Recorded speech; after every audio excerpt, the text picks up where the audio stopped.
Oui, Mélule, formateur en massage traditionnel pour les praticiens en spa.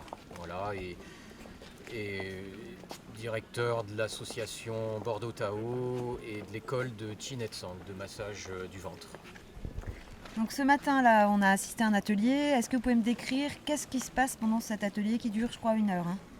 Alors, oui, c'était un atelier de massage du ventre.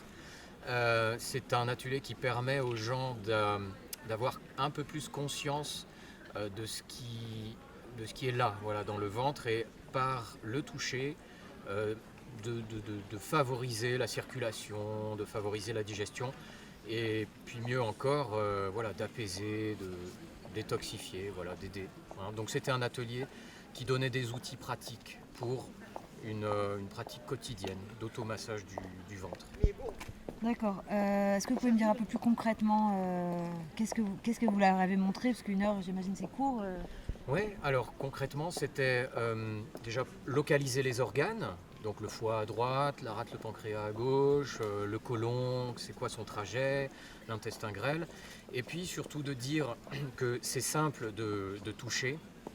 Par le toucher, on peut vraiment accéder à des sensations. Voilà. L'idée, c'était de faire sortir les gens de la tête, de faire en sorte qu'ils passent un bon moment pendant 1 heure, un moment de ressenti. Et donc après, on est allé masser du bout des doigts sur le trajet du côlon, par exemple, côlon ascendant.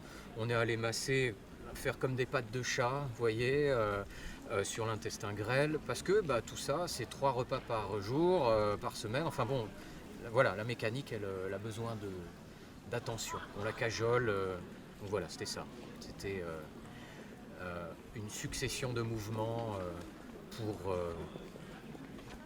prendre contact avec son ventre. D'accord. L'objectif, enfin, c'est que les gens aillent mieux, j'imagine. À quel trouble vous attaquez? Le stress, la mauvaise digestion? Enfin voilà, vous pouvez m'expliquer. Ouais, alors ben, comme le disait le professeur Joyeux ce matin, c'est un second cerveau, le ventre. Donc là, nous, dans notre pratique, on va prendre les outils de la tradition taoïste, mais ça peut être très bien la tradition ayurvédique, la sagesse en fait des ancêtres, hein, qui existaient déjà en naturopathie également, de santé naturelle pour aller faire en sorte que notre ventre aille mieux. Et cette tradition, ces outils, ils sont très adaptés aux contraintes de la vie moderne. Donc toutes les problématiques de stress, de mauvaise digestion, de mauvais sommeil, de burn-out ou avant le burn-out, de tout ce qui s'accumule et qui fait que c'est en trop, et ben, tous ces outils-là, que ce soit le massage du ventre, là plus spécifiquement, mais il y a la méditation, il y a le qigong, il y a tout un travail sur soi. C'est très, bah oui, c'est salutaire. C'est une manière pour nous aussi de se réapproprier sa santé, voilà, son autonomie en matière de santé.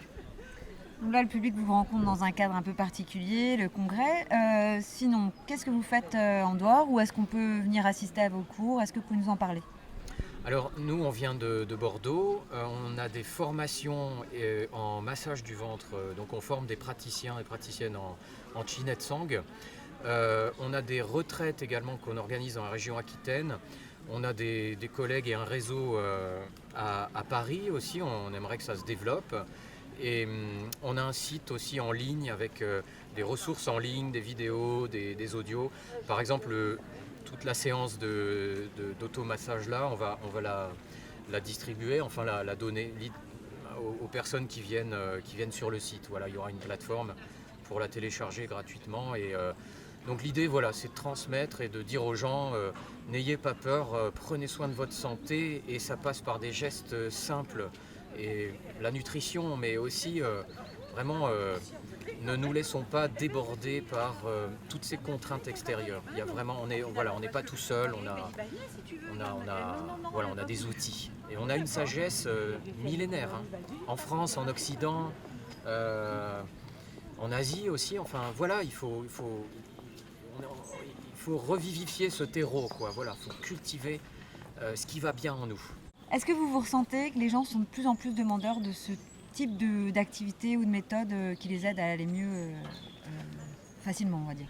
Ouais, ouais, ouais, ils sont plus demandeurs parce que il y a une explosion des maladies auto-immunes, des intolérances alimentaires. Donc les gens sont en demande d'outils pratiques, simples, à utiliser chez eux au quotidien et, euh, et à pouvoir ensuite oui, le transmettre en fait. Hein, voilà, pour une autonomie en matière de santé et de bien-être et de mieux-être.